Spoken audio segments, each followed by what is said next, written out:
Hi friends, welcome to our channel creative life. ఇవాళ మన special crispy recipe చెక్కలు, Telangana special. ఎలా చేయాలో చూసేద్దాం, వచ్చేయండి. ముందుగా ఒక మిక్సీ జార్ తీసుకొని అందులో ఒక వెల్లుల్లిపాయ గడ్డ, 1½ స్పూన్ ధనియాలు, 1 స్పూన్ జీలకర్ర వేసి మిక్సీ పట్టుకొని పక్కన పెట్టుకోవాలి. నేను కేజీ బియ్యం పిండి తీసుకున్నానండి, జల్లించి పక్కన పెట్టుకున్నాను. అందులో 2 రెమ్మల కరివేపాకు, ధనియాలు, జీలకర్ర, వెల్లుల్లిపాయ గడ్డ పేస్ట్ వేసి అందులో మిక్స్ చేసుకోవాలి. 5-6 స్పూన్లు నువ్వులు, అలాగే గంటసేపు నానబెట్టిన పెసరపప్పు తీసుకొని వేసుకోవాలి. టీ గ్లాస్ తీసుకున్నానండి నేను కేజీ బియ్యం పిండికి. అందులో ఉప్పు, కారం కూడా సరిపడా చూసుకొని వేసుకోవాలండి. మనం ఎక్కువ తినాలనుకుంటే కారం ఎక్కువ మిక్స్ చేసుకోవచ్చు, ఉప్పు సరిపడా తీసుకోవాలి. ఇవన్నీ వేసి బాగా మిక్స్ చేసి పెట్టుకోవాలండి. ఈలోపు స్టవ్ మీద వేడి నీళ్ళు పెట్టుకోవాలి.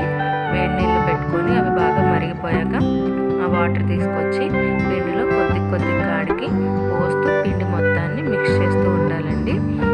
మొత్తం పిండి అంతా వేడి నీళ్ళతోనే మిక్స్ చేయట్లేదండి, నేను ఇక్కడ కొద్దిగా పోసి తడి పొడి లేకుండా పిండిని కలిపేసి పక్కన పెట్టుకున్నాను.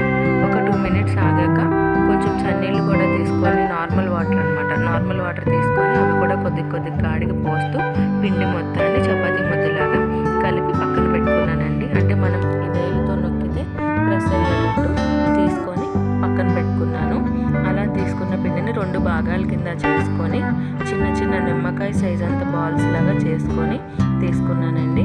ఒక హ్యాండిల్ కవర్ని కట్ చేసేసుకొని దానిపైన ఆయిల్ అప్లై చేసేసి చెక్కలు ఒత్తేసుకోవడమే. ఇక్కడ ఒక చిన్న టిప్ చెప్తానండి. పిండి మిక్స్ చేసేదాన్ని బట్టే మనకి చెక్కలు అనేవి గుల్లగా క్రిస్పీగా కూడా వస్తాయి. ఇలా మిక్స్ చేయకపోతే మాత్రం చెక్కలు అనేవి అంత పర్ఫెక్ట్గా రావు. ఇది మాత్రం మిక్స్ చేయకుండా బాగా మిక్స్ చేయండి పిండిని. వీడియోలో చూడండి, మీకు ఐడియా వచ్చేస్తుంది. వీడియోలో చూస్తున్నట్టు గట్టిగా కనుక మిక్స్ చేసినట్టయితే చక్కగా వస్తాయి చెక్కలు అనేవి. సేమ్ నేను ఎలా అయితే చూపించానో అదే ప్రాసెస్లో చేసుకోండి. ఇక్కడ ఇలా చిన్న నిమ్మకాయల సైజులో చేసుకున్న వాటిని చెక్కల్లా ఒత్తుకొని మొత్తం అన్నింటినీ కూడా అలాగే ఒత్తి తీసుకోవాలండి.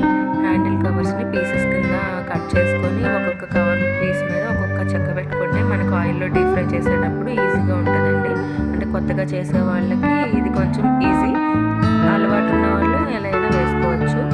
మళ్ళీ ఇందులో పిండి కొద్ది కాడికి తీసుకొని చేసుకుంటూ ఉండండి. దానిపైన ఏదైనా ఒక క్లాత్తో కానీ బౌల్ కానీ పెట్టేసి కవర్ చేయండి, లేదంటే పిండి అంతా డ్రై అయిపోతుంది. ఇలా ఆయిల్ మొత్తం డీప్ ఫ్రై చేసుకోవాలి చెక్కలన్నీ. ఆయిల్ మొత్తం మరిగిపోయాక 1 by 1 తీసుకొచ్చి అన్నీ ఇందులో వేసేసుకొని ఫ్రై చేసేసుకోవడమేనండి. చెక్కలు మన క్రిస్పీ చెక్కలు ఎంతో టేస్టీగా ఉంటే క్రిస్పీ చెక్కలు రెడీ అయిపోతాయి మనకి. ఒకసారి తప్పకుండా ట్రై చేసి చూడండి. ఎలా వచ్చిందో కామెంట్ సెక్షన్లో కామెంట్ చేసి చెప్పండి. సేమ్ ఇదే పిండితోటి మా చిట్టి తల్లి కూర్చొని చకోడీలు చేసుకుంటుంది. నేను తింటాను, చేస్తానని చెప్పేసి సరదాగా దానికి ఒక ఆట కింద ఉంది, అదిగోండి చేసుకుంది. నచ్చినాయి అంటే టేస్ట్గా ఉన్నాయంట, టేస్ట్గా ఉన్నాయంట. అంతే ఫ్రెండ్స్, మన చెక్కలు రెడీ అయిపోయినాయి. చూడండి ఎంత కలర్ఫుల్గా ఉన్నాయో, క్రిస్పీగా కూడా ఉన్నాయి, చాలా టేస్ట్గా కూడా ఉన్నాయి. తప్పకుండా ట్రై చేసి చూడండి. ఎలా ఉన్నాయో నాకు కామెంట్ సెక్షన్లో కామెంట్ చేయండి. ఈ వీడియో కనుక మీకు నచ్చినట్లయితే please like, share and subscribe to my channel. Friends, bye friends.